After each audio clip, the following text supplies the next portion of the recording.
Kalau kita lihat perusahaan, seringnya kan yang dilihat harga sahamnya aja ya. Tapi, itu tuh baru sampulnya doang. Hari ini kita bakal bongkar isinya. Kita mau lihat rapor asli mereka, yang namanya laporan keberlanjutan.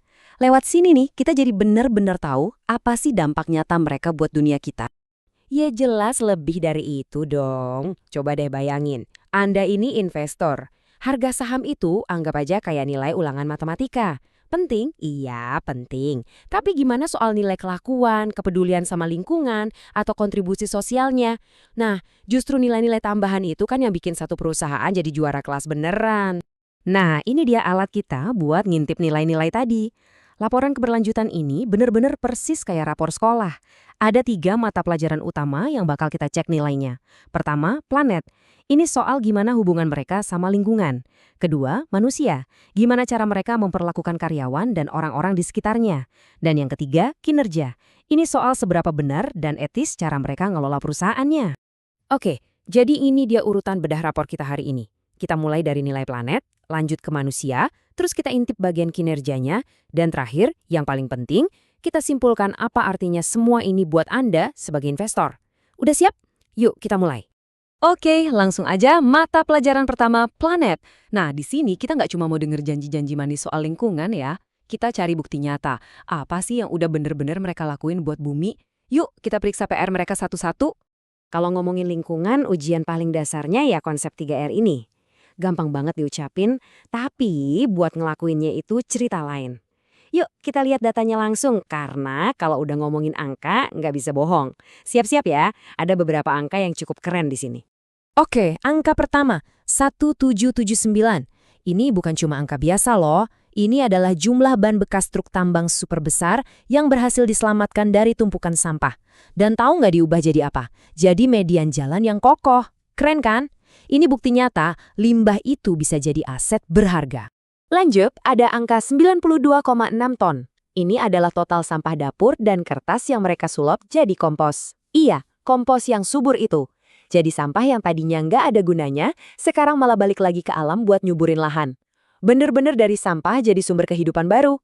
Nah, kalau yang ini favorit saya pribadi, 6,32 ton. Ini berat total dari kotak-kotak kayu bekas yang mereka daur ulang jadi, coba tebak, sarang lebah. Keren banget kan? Ini bukan sekedar daur ulang biasa, ini udah level kreativitas yang beda, sekaligus bantu ekosistem lokal, cerdas. Dan ternyata nilai mereka di mata pelajaran planet ini nggak cuma soal ngurusin sampah.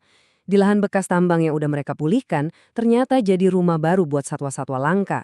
Ada orangutan, ada terenggiling Sunda. Ini artinya apa? Artinya, semua usaha mereka itu punya dampak ekologis yang beneran nyata dan penting banget. Oke, beres dengan planet, sekarang kita pindah ke mata pelajaran kedua, manusia. Di sini kita mau lihat seberapa baik sih perusahaan ini memperlakukan orang-orang, baik itu karyawan mereka sendiri maupun masyarakat di sekitar lokasi mereka. Yuk kita lihat datanya langsung. Tabel ini kayak ujian kejujuran soal kesetaraan nih. Coba fokus ke kolom paling kanan. Itu rasio gaji antara karyawan pria dan wanita buat level pemula.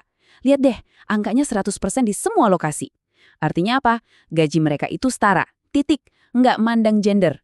Ini bukan sekedar omongan. Ini fakta dari data. Tapi kesetaraan itu kan nggak cuma soal gaji ya. Grafik ini nunjukin siapa aja yang mereka rekrut sebagai karyawan baru. Ada berapa pria, berapa wanita. Data kayak gini penting buat ngasih kita gambaran yang lebih utuh. Apakah kesetaraan mereka cuma di atas kertas atau mereka beneran berusaha membangun tim yang beragam? Nah, ini salah satu potongan puzzle-nya. Nah, kalau yang ini nilainya harus mutlak.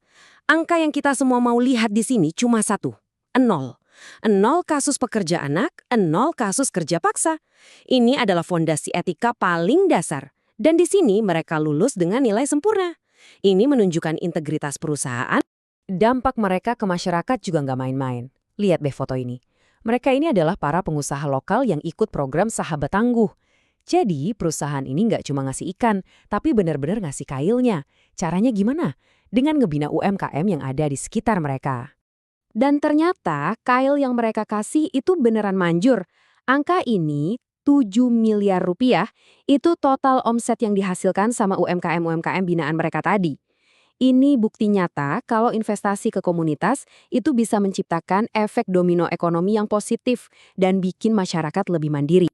Oke, mata pelajaran terakhir. Sekarang kita ngintip ke ruang mesinnya.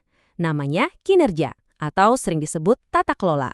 Ini tuh soal aturan main di dalam perusahaan, soal transparansi, dan yang paling penting, cara mereka ngadepin resiko. Pertanyaannya, seberapa kokoh sih fondasi perusahaan ini? Apalagi buat perusahaan di sektor seperti ini ya, ngelola risiko itu bukan cuma sekedar formalitas, itu udah kayak napas mereka sehari-hari.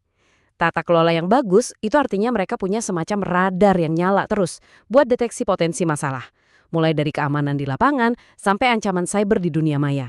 Nah, ini contoh nyatanya. Soal keamanan siber, mereka nggak cuma sekedar pasang antivirus loh, mereka punya sistem pertahanan 5 lapis. Pertama, perlindungan, ini kayak bentengnya. Kedua, deteksi, ini alarmnya. Ketiga, respons, ini tim pemadam kebakarannya. Keempat, pemulihan, ini rencana kalau ada apa-apa. Dan kelima, mereka terus belajar buat mengembangkan teknik pertahanan baru. Ini nunjukin kalau mereka benar-benar siap. Dan ini ibaratnya catatan dari kepala sekolahnya. Pernyataan langsung dari jajaran direksi ini seolah-olah mengikat semua nilai bagus yang udah kita lihat tadi. Ini adalah komitmen mereka di level tertinggi buat menyeimbangkan 3 hal, profit, planet, dan manusia. Nah, kita udah selesai nih bedah rapornya dari depan sampai belakang. Terus, kesimpulannya apa? Apa sih poin penting yang bisa kita sebagai investor ambil dari semua ini? Oke, ini dia rangkumannya. Untuk nilai planet, mereka jago banget mengubah masalah limbah jadi solusi. Keren. Untuk nilai manusia, mereka buktiin komitmennya soal kesetaraan gaji dan juga pemberdayaan ekonomi lokal. Dan untuk nilai kinerja, mereka nunjukin kalau mereka siap banget ngadepin risiko-risiko zaman sekarang. Nah, ini dia nilai-nilai berharga yang gak bakal kelihatan cuma dari grafik harga saham doang. Jadi, sekarang giliran Anda. Anda sekarang punya satu keahlian baru, bisa baca raport tersembunyi dari sebuah perusahaan. Pertanyaannya sekarang bukan lagi cuma, wah saham ini bakal naik nggak ya? Tapi lebih dalam lagi, nilai-nilai apa sih yang sebenarnya penting buat saya sebagai investor? Selamat, Anda baru aja naik level.